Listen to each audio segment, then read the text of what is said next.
Hey everyone, welcome to Reddit Readout. Today we are checking out Malicious Compliance. Story 1. The day I became my classmate's advocate.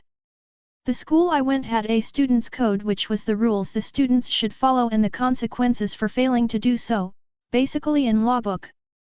So here in the Brazil it's not usual for you to have the educational parts of school life separated, like one place for high school, another for kindergarten and so on. Usually there's just one place that has it all. The school that I went had a nasty high school coordinator. She overlooked all the teachers that dealt with the high school students, and she usually used the code for her advantage. I was about 15 years old at the time and got so mad about it that I looked for my mom's copy of the code. All parents received one at enrollment, found it and read it all, every rule and penalty, asked my mom for it and she gave it to me. From that day it never left my bag. So through the span of a year a lot of classmates got late to school, more than 15 minutes, and the penalty for that was that if you got late to class 3 times you would receive a written warning. 3 of those got you suspended from class for a day and 3 suspensions got you kicked from school. Because of that, at the first day of classes next year the high school coordinator went around all the classrooms to announce that every time someone arrived late, they would receive a warning. So if you got there late 9 times you were kicked out. I didn't say anything at that moment, but after some months I got late to class for the 3rd time. They took me to her office and she told me that I wouldn't be attending class that day since it was my 3rd time late. I was being suspended for the day. Enter Malicious Compliance. I open my bag, pull out my copy of the code and tell her that I wasn't suspended because that's not what's written in the code, and when I was enrolled at the school my parents agreed to the code's rules, not hers. She got really mad, said my copy was outdated and that she was going to check hers. I just waited and not long after the found her copy, brought it over, read it silently and her anger melted away. She became a puppy and old to go to class. Some hours after she went around all the classrooms to announce that her changes to the rules were no longer in effect and that everyone that had their suspensions revoked. Story 2. OU812. This isn't my story, however. It is from my dad, probably occurring 2010-11-ish. I was still younger when he finally told us the whole story at dinner one night, but I do remember him complaining about various events during the time this occurred, building up for a few months. To this day it's my favorite story and I just thought that I'd share with y'all for a good laugh. My dad works as a supply supervisor for a series of independent contractors that work on or in government facilities.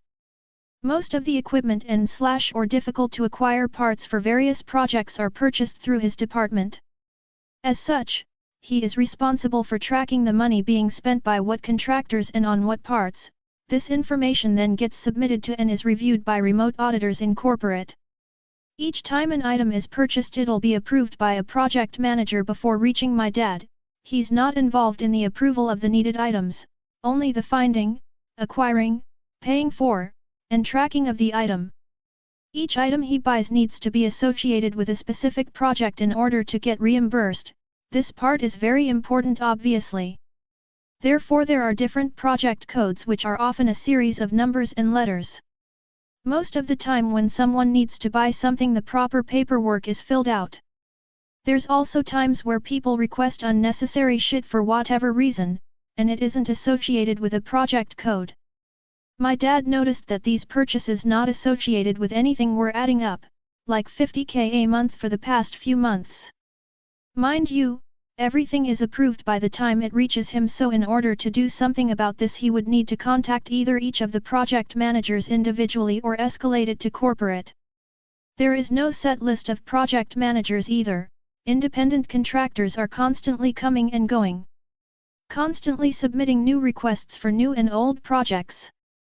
It's impossible for him to keep track of incoming requests before they reach his desk for him to ensure there is a project code for reimbursement. He brought this to his manager's attention and they escalated it to eventually receive a response similar to get the stuff paid for but don't stop purchasing approved requests. We can't afford for these projects to stop. My dad spent a good few weeks chasing down various project managers for codes, calling corporate and asking for help, etc. Nothing. Considering the amount of money not getting reimbursed due to the missing codes, a lot of bills weren't getting paid, which had corporate very upset, constantly calling him and demanding quicker results. Eventually, my dad and his manager got really tired of this madness and created a project code to get everything reimbursed without any trouble. This is where OU812 was created. After a while, corporate called him because the complaints suddenly stopped, everything was getting reimbursed on time, and it was smooth sailing. Bills were paid and everybody was happy. When my dad got the call, he calmly explained that he created a project code in order to lump together the unnecessary bullshit, because it isn't his job to beg other people to do what they're supposed to do. His job was to purchase and track, so he did just that. Just as corporate was lovingly reminding him of week after week. This poor guy asked him what project OU812 was associated with, and my dad very cheerfully replied, "I'm done chasing people for information that should be present when this paperwork reaches my desk. So you see, you ate that purchase and this purchase and oh, that one too. Get it?" A few seconds of silence and the line just cut out. Never got a call from corporate again. Story 3. You talk too much. Wait, why are you so quiet? I originally posted this as a comment to another thread, and someone suggested this might fit here. I used to work as one of 3 assistants for the engineering/R&D department of a medical company. My desk was situated between the other 2 assistants, and we were all in the middle of a cube farm. It was problematic because everyone who had to go anywhere had to come by my desk. They would stop, say hello, and no matter how hard I tried, they'd start chatting. This of course impacted my work. After a certain point, my supervisor pulled me into an office and told me that I'm talking too much, that it's impacting my work, and to not talk so much with people. I asked her to give me a script for what to say to people, and she didn't have anything to offer. I was in counseling at the time and I asked my counselor the same question. She said to use the phrase, "I won't talk to you right now," and return to my work. I'm a bit of a people pleaser, and that's too abrupt for me. So I stopped talking to everyone. After about a week, once again my supervisor calls me into the office. She asked me what's wrong. I told her nothing was wrong. She said people are complaining that I'm being antisocial. I said, "You told me to stop talking to people, that I was talking too much, and it was impacting my work. So I did." She said, "I didn't mean it like that." Once again, I asked her to clarify exactly what I should and should not say, how much conversation was too much, and what to say when the conversation went on too long. Again, she had no response. She said, "Just don't talk too long." I returned to work. One of our lab techs was one of the chattiest, and one of the worst offenders. She came by my desk one day, we exchanged greetings, and she started chatting. I quietly told her that I had gotten in trouble for talking too much, and I needed to get back to work. She respected that, and walked away. I did that a few more times, and the point got made to the office. It didn't make my supervisor look particularly good because everyone knew when I said I was in trouble, what the source was, and when layoffs came sometime later, guess who was the first to go? Don't get me wrong, it was a blessing in disguise. The severance was amazing, they paid for job placement training, gave us 9 months notice, and once our termination date came, they paid us out in regular paychecks, not in the lump sum. During that time, for me, almost 3 months, I accrued vacation and sick time the whole time. They cashed it all out at the end.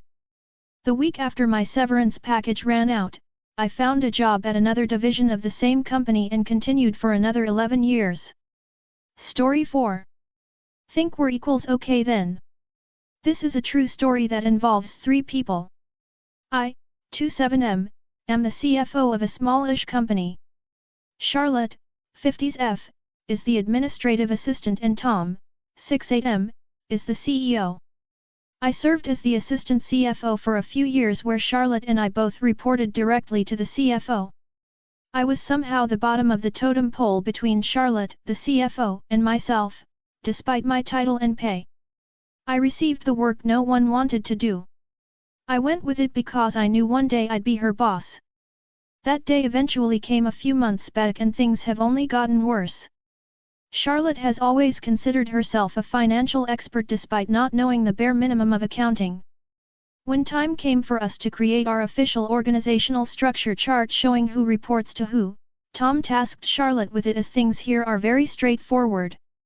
When I get the final chart, I'm outraged as I see that below Tom, instead of it being just myself, I see she has included her name as well. This was already approved by Tom and officially published. The audacity this woman had to think an administrative assistant is the same ranking of the CFO was baffling. But, she also brown-noses Tom, so I'm not surprised his decrepit self approved it. Now comes the good part. I mentioned this chart to several groups we work with and they couldn't believe it. They are all aware of her incompetence and all want her gone as she affects their business.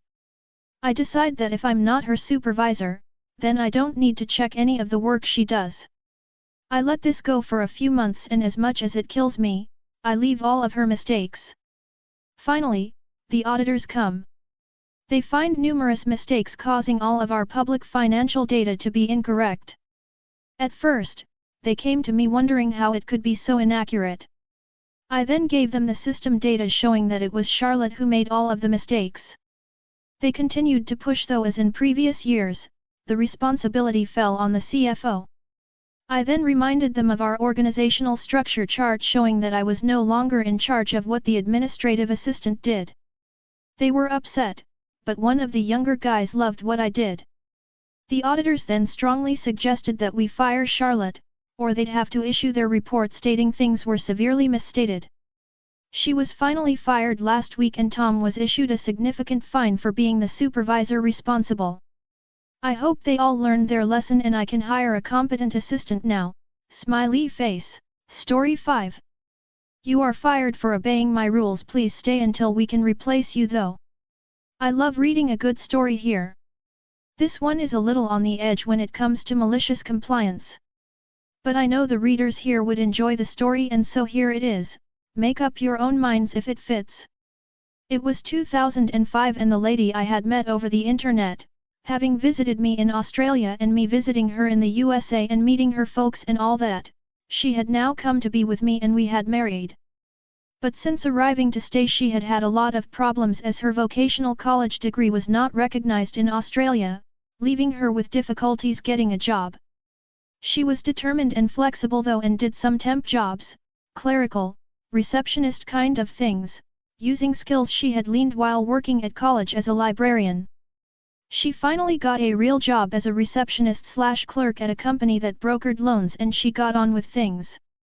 One thing that was always a problem was that sales rep/sharks would have their clients come in and they would tell the women to make coffees for them. That wasn't part of their role. So my wife and coworkers were told that they were not to do that, it was up to the salesperson to make the coffee for themselves and clients. This was part of an initiative to try to retain women in these roles as they didn't tend to stay long in what was something of an anarchic office. So my wife is working in a salesman's, they called them financial advisors but they were the credit business version of the used car salesman class. Client comes in and she buzzed the guy. He comes out and says to her to make them both coffees. She tried to be discreet but said that he knew she couldn't do that. He blew up, went to her supervisor and she told my wife to make the coffees. Later she had her in the office and fired her. Yep, she was fired for trying to do as she was told, the opposite of malicious I guess, but the karma comes in anyway. She was fired but asked to stay on until they got another person to replace her. For the next 2 months she continued to go to work, now able and ready to refuse anything she didn't want to do, especially the coffee making. The same guy tried once, she said no, so fire me. LOL. They could not find a replacement. Word of their issues at that company had got around the receptionist/clerical field locally. Edit. She reminded me the agency she had got the job through refused to send anyone. It was the third person in a row dumped when the probationary period was nearly up, so the agency was not being paid their commission. Then she was offered a much better job with some real responsibility and standing, and almost 30% more salary, walked in the office next day and told them she was leaving at the end of the day. No notice required of course, and they had still not got a replacement and did not find one for months more, by which time they were trying to replace 2 of them. Eventually the company let the woman supervisor go and initiated sensible rules. My wife never looked back, but we still have a chuckle 18 years later at how well getting fired worked out for her and how badly it ended for the supervisor who fired her staff for obeying the rules. That's all for today. Please don't forget to like and subscribe.